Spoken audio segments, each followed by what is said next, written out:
to all of our phenomenal viewers, listeners, and supporters. I am your host, Jessica, and I am so excited to be here.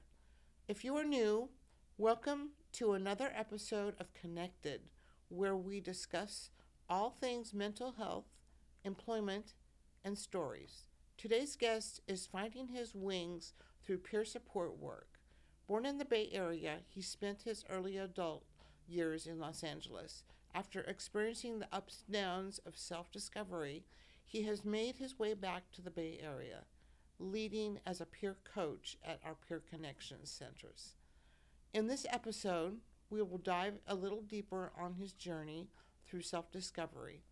Please let us welcome Kameron. Hi, Kameron. Hey, how are you doing? I'm doing great. How are you doing? I'm pretty good. We're glad to have you here today. Thank you for taking some time out of your busy schedule. So, when we talked earlier, your story seems to start in LA. What brought you there from the Bay Area?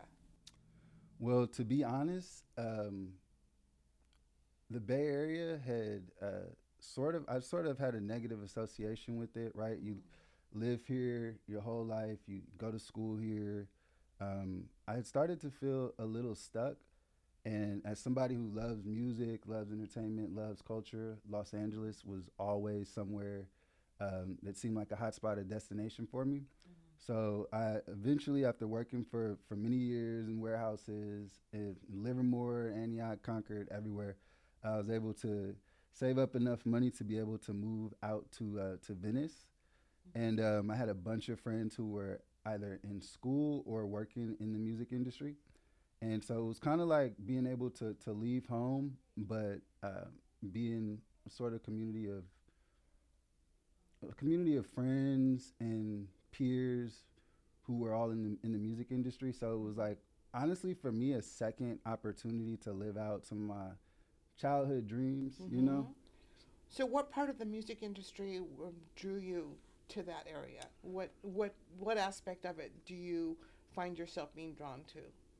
Well, I actually am into almost every aspect of music. I consider myself like maybe a musical jack of all trades, not very, very super good at anything particularly, but interested in, whether it's composition, right? You were talking about going to school. I got myself some classical composers, biographies, and studied all of that stuff.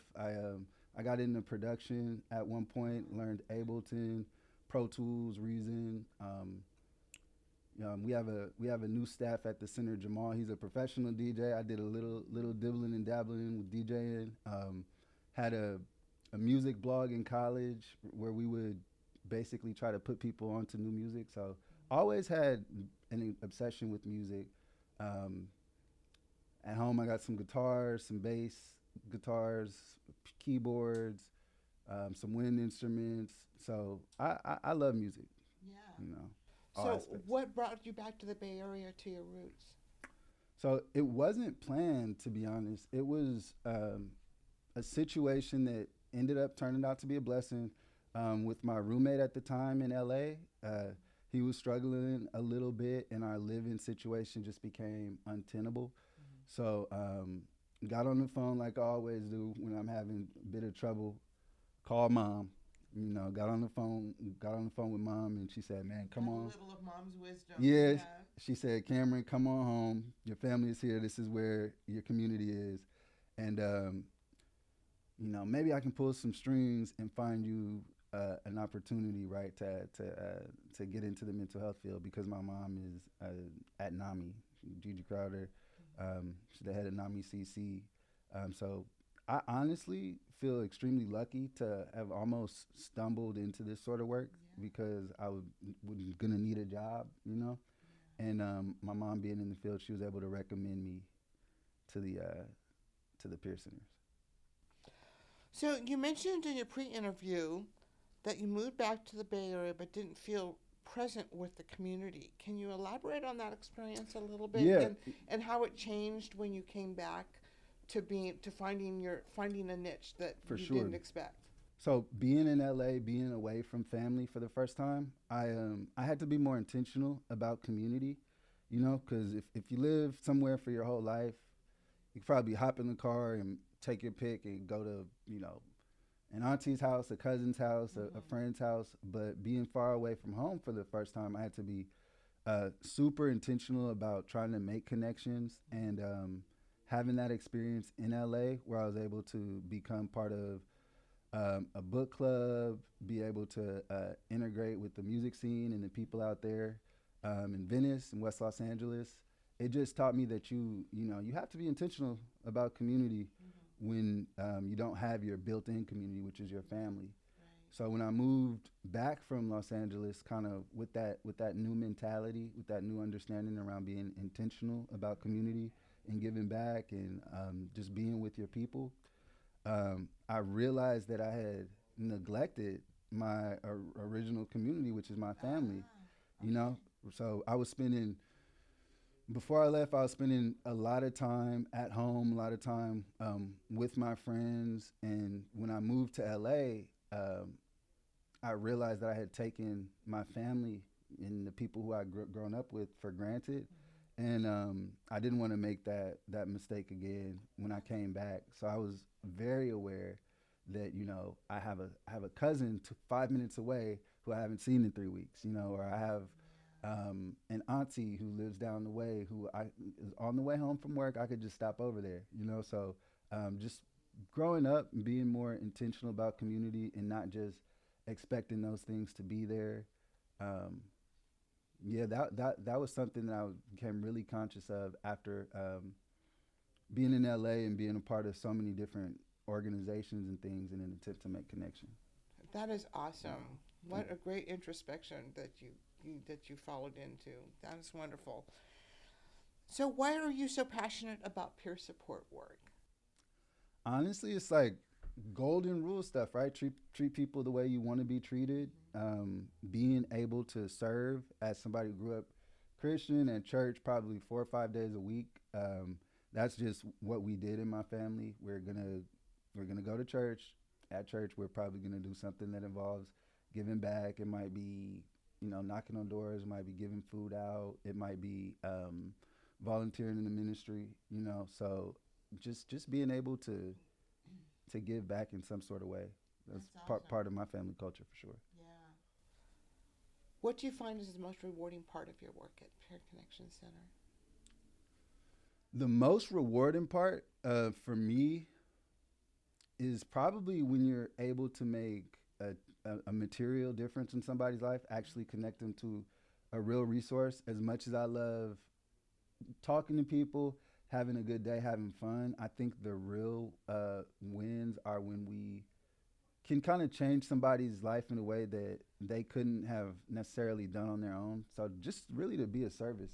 It's very rewarding. Yeah, it's very rewarding, whether it's connecting somebody to some housing resources, getting them set up with some of their benefits, just helping them figure something out that they couldn't figure out, a resume, helping people progress in their life, Yeah. What do you do for fulfillment outside of work? Any hobbies, any special interests that you find time to do to keep yourself balanced? Yeah, so to go back to that music thing, I try my hand at so many different instruments just to see if it took to me, great. But so I'll go home and, honestly, just having one instrument is enough to really keep somebody occupied. But like me, I have a little routine where I practice my drums, practice the bass, practice the guitar, and then practice piano. And between those 4 instruments, I have a lot. Yeah, it brings me a lot of joy. And because I grew up looking up to jazz musicians, and the ceiling is the roof. They're probably the highest, in my opinion, some of the highest level of achievement in music cultures. So having that as like a standard, you'll never not be practicing. Yeah. So I have a lot of hobbies at home for sure. That's awesome. Where do you see yourself in the next 3 to 5 years?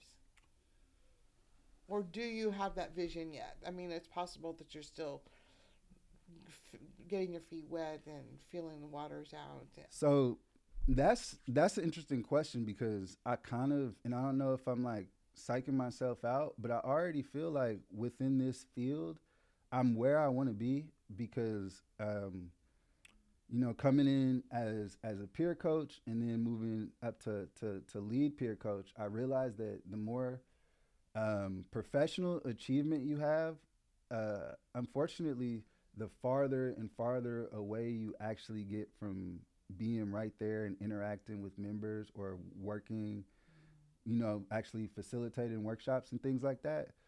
Because, you start directing and you start sort of quarterbacking things and you become part of the, I guess, the administrative function of an organization.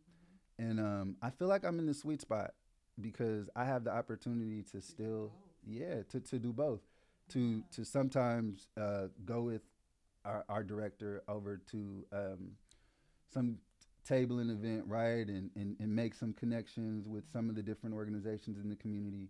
And then I also have the opportunity to show up to work and say, what do our members need to know? What can we equip them with as far as knowledge, different resources, maybe some coping skills, just things to put in their toolkit for the quality of their life. Sure. So having the opportunity to do both right now is really, really rewarding. And I'd never want to get too far away, right, from actually being in the center, working with people every day, because that's where I get my fulfillment from. That's awesome. At this stage in your life, do you feel like you know who Kameron is? No, I don't think I do. That's an honest answer. Yeah, it's Sometimes it takes a while. It's a gift and a curse because I think like when you don't define yourself, it gives you so much more opportunity to just still be anything, right? When people say, what do you want to be when you grow up? Yeah. That's like it does put you into a box, right? When you, I am this thing, by me being probably way too introspective and unsure, it leaves the door open for me to constantly, I think, reinvent myself and get to know myself at the different stages of life. So I never really want to, permanently be any one way. I want to leave the door open for growth and for change, I think. That's fair. That's very fair. Yeah, I can understand that. That being said, I do need to start journaling and talking to myself a little bit more just so I have a better understanding of who I am. I've seen that in our centers. We do a daily check-in. And you get as much out of it as the members do, oh, you? definitely. Yeah, Definitely. I've had the same experience. You just start talking and you learn something about yourself. And we have a word wheel so that if people, they're walking around with this feeling, but they haven't necessarily named it and they don't know what it is that they're feeling. Sometimes you just need to see the word and be like, oh yeah, that's how I'm feeling. And you can do it with one word. Journaling, I think, is probably the highest level of that because, you're just talking to yourself, you're reviewing your day, what happened externally, maybe what happened internally. And I think you can learn yourself that way. And that's something that I want to commit to doing. Absolutely. Well, before we wrap things up, Kameron, do you have anything else that you would like to share with us? What else? What's new? I'm excited for the new things that we're trying to do in our center. When I got the email about doing this podcast, I was really excited because I was like, oh, I get to see how to actually run a podcast studio, get to look at you guys' operation over here because we're trying to create our own, smaller scaled down version of what you guys got going on here at the center in Antioch. Great. So yeah, that's great. Well, thank you so much for joining us today, Kameron. And thank you to our viewers for joining us for another episode of Connected. We all hope you have a wonderful day and a wonderful rest of your week and a wonderful rest of your life. Thank you. Peace.